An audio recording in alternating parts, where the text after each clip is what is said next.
Welcome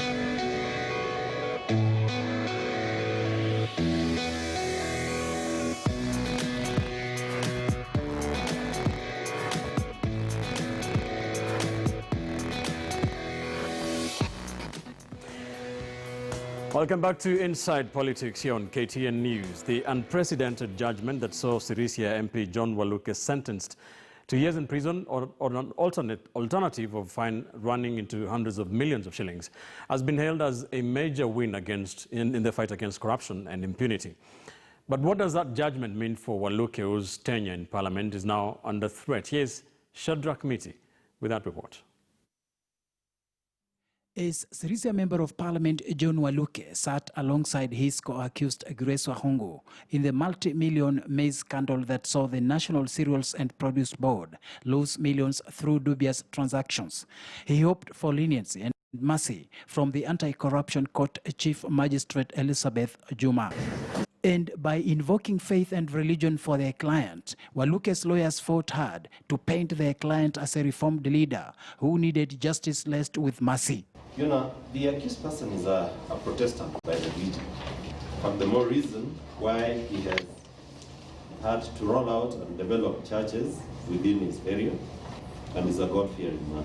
You have been told that the second accused is likely to lose his seat of parliament. So what? There are many other people in Sirisia who qualify. Faced with the real danger of his second parliamentary term ending prematurely, defense counsels were keen on having their client handed an uncustodial sentence or suspension of the sentence altogether to offer them a chance to continue fighting for leniency. But presiding magistrate Elizabeth Juma appreciated the gravity of the offense committed by the duo. When these offenses occurred, starting from the year 2009, he was not a member of parliament at that time. He was running a business. He never knew that a day like this would come, and it has dawned to be. The court finds that the offenses are serious, and the accused persons took advantage out of a dire situation where the Kenyans were faced in the danger of hunger, and maize was required to be important to save them from starvation. Waluke and his co-accused Grace Wahungu will pay a combined fine of about 2 billion shillings or serve more than 30 years in prison after they were found guilty of defrauding the National Cereals. Perhaps knowing the huge implication on his political career, Waluke, through his lawyers, had requested for an uncustodial sentence. Section 63 of the Anti-Corruption and Economic Crimes Act states that a public officer who is convicted of corruption or economic crimes shall be suspended without pay with effect from the date of his conviction, pending the outcome of any appeals. Although his legal team indicated that they would appeal the ruling, he is clearly not on salary until that appeal is determined. The second accused being a public officer, the conviction to be served, the Speaker of National Assembly and the Parliamentary Service Commission for purposes of compliance of Section 63, one, pending any outcome of any appeals. On the day this judgment was passed, when the accused person came to this court, probably was very hopeful that he was going to go home in that way. Probably when he left home, he must have informed the family that he's going to come back home. But this did not happen.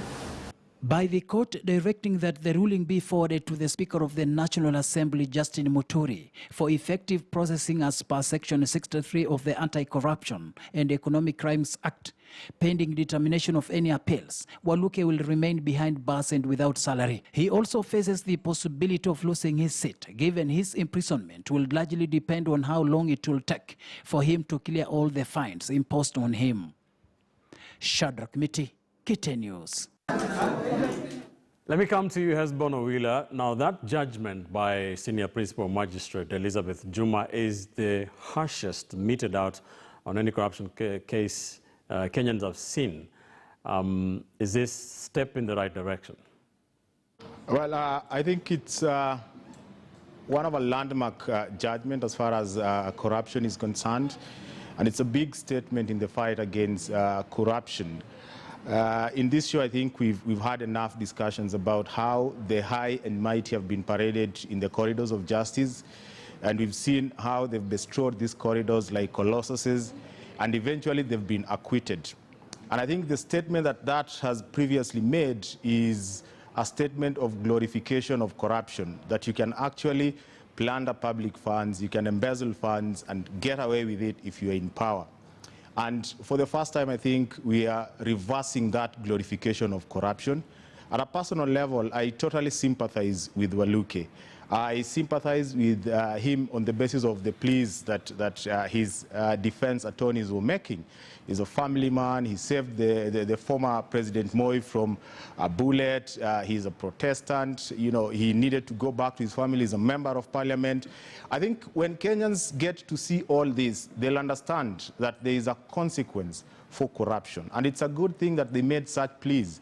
And for the next 6 months, as he's struggling with his appeal, because again, he has to exhaust all the avenues before the conviction is final, I think it's a good place for Kenyans to pay close attention, to start the narrative that would help people run away from corruption and begin the conversation that justice is perpetual. Some of these things were committed in 2009 and around there.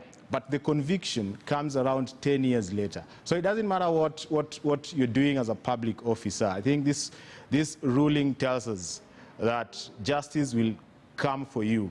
And when it comes for you, there is nothing that will stop justice from being meted on you if you committed a crime, which is a good statement to make in the fight against corruption. Better late than never, you say. This much. This seems to be shot in the arm for the war on corruption, mediocrity, and impunity, as you like to say. What is your take on that judgment and the entire case? Well, the judgment sounds and looks very solid. A reminder that if you steal Mora's resources, you're going to be held accountable. And maybe it's about time that we stop using corruption and call it the way you indicated, that it is a theft of public funds. Because when you refer to it as corruption, then we begin to sanitize somebody who is stealing taxpayers' resources. But I think it's very early in the day to open those champagne bottles and shout Hail Mary that the war on corruption is finally gaining momentum. Because those people who've been accused, they've got the chance to go to the High Court and go to the Court of Appeal. So the only time we'll go and get that whiskey and pepper steak and celebrate is when the case lands at the Court of Appeal, and the Court of Appeal upholds the ruling by the magistrates' courts. When we see these people either going behind bars or repaying, giving those heavy fines. But as it is right now, nobody knows what is going to happen at the High Court. And you recall, we've been told times above number that some judges are corrupt. So it may end up in some corrupt judge and they acquitted the founder to be innocent, or it goes to the Court of Appeal and the matter is dismissed altogether. So in my view, it's very, very early in the day. But at least it serves a reminder that if you are working in the public sector or even in the private sector and you steal vacacious resources, it may take 10, 20, 30 years, but still the law will catch up with you. So even for the governors in office today, or even MPs, anybody with political responsibility, you may play around with Amina's resources today, but because there's no statute of limitations in these criminal acts, at the end of the day, it's going to claw your back. All right. Let's revisit what happened very quickly. Rosalind, as you give us your thoughts on this. Now, Erad Supplies, the company that Wahungu and Waluke are directors, and of course the late Jacob Juma, was contracted by the NCPB to supply some 180,000 tons of maize, which they did not. They were paid some money, from what we've gathered from the story. And then the NCPB said, since you've not supplied the money, we're going to terminate this contract. And they did. And then Erad went to court, saying that NCPB breached contracts. The High Court awarded that tender. There was an arbiter, the High Court awarded. NCPB lost at both the High Court and the Court of Appeal. And now the LSK President, Nelson Havi, says that this ruling, this judgment by Elizabeth Juma was fraudulent. Does he have any case? Ben, I don't know which side Havi is speaking, if he's speaking as the LSK president or he's speaking as the legal counsel of the accused. because again, dividing the two lines have been very difficult, even as we take the past history. But from where I sit, I think the statement was a bit unfortunate, being that this is a case that has been running over 16 years. And it's not always that you have your case the way you want it. Maybe this time round it went differently to what he expected. But I think, again, as a country, we have always accused the judiciary as the weaker link. And being that this is a first landmark ruling affecting high-profile people, it's sending a message. It's actually sending a message that you can play your games, you can delay justice, but within no time, justice will catch up with you. Because if, again, you go back to the Twitter of LSK president, I think instead of prosecuting his case on Twitter, he will have actually gone and did that in court. And being that he's the LSK president, coming from him, what message is he sending to the legal sector? And what is he sending to the fellow lawyers? Because again, he's confusing in between. If he's part of the team that is fighting corruption, I didn't expect this statement from him. But going again, if the court had ruled that the NCPB had lost the case because ERA did not pay, then we need to hold them to account. You cannot sign a contract, don't deliver, move to court again, and win the case and expect to be paid. And the people who were supposed to benefit from the maize that was supposed to be supplied did not get the maize. So for me, I don't think this is a fraudulent case. I think it is a win for Wanjiku, because for once, we are seeing the people who have been behind the maize scandal actually being brought to book. All right. Mark, hearing that ruling from Principal Magistrates, Senior Principal Magistrate Elizabeth Juma, she based a lot of it on the anti-corruption, the Anti-Corruption and Economic Crimes Act, and she said that she had to, be thorough and base all of those details based on that act as well as the Constitution. Now, do you think there was justice here? Absolutely, I think there was justice, and if you look at what happened in this country at that time, and you look at how much we are still paying for the consequences of the maize scandal, if you look at the corruption that is still quite endemic within the Ministry of Agriculture, then you understand that this case is not only a landmark ruling against the accused, but it's landmark in terms of trying to correct what has been wrong in this country for a very, very long time. But for me, I think it needs to go a bit further, and that's where I'd like to pick the conversation of Nelson Harvey and the lawyers involved around this case. You tell me, in what business transaction are the lawyers' fees nearly 90% of what the people are getting?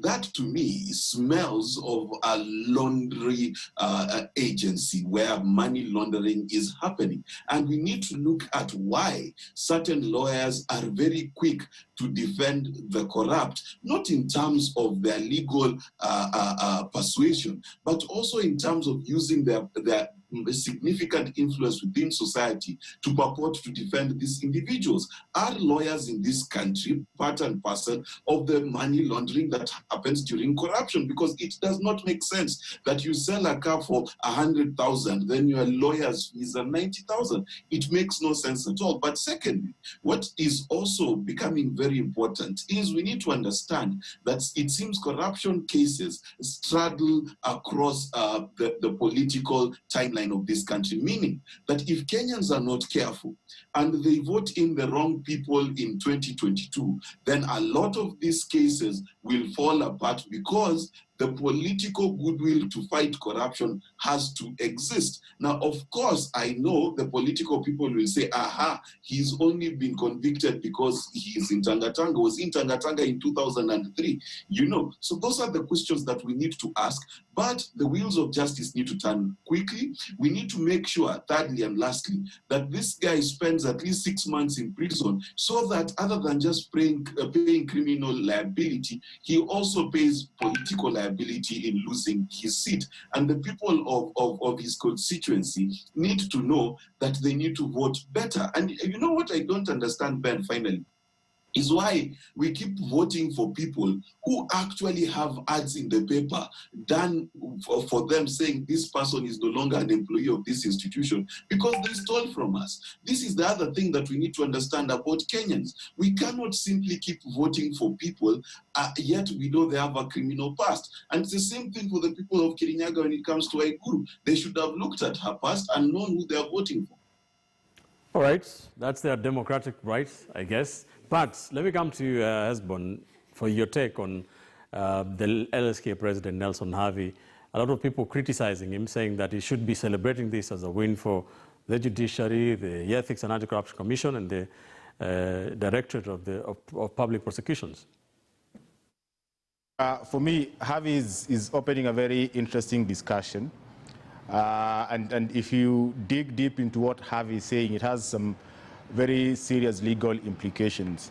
And because not all of us have the infrastructure that lawyers have in discussing some of these things, I'm just hoping that we will take this conversation by Havi to another level, understand the issues raised by Havi.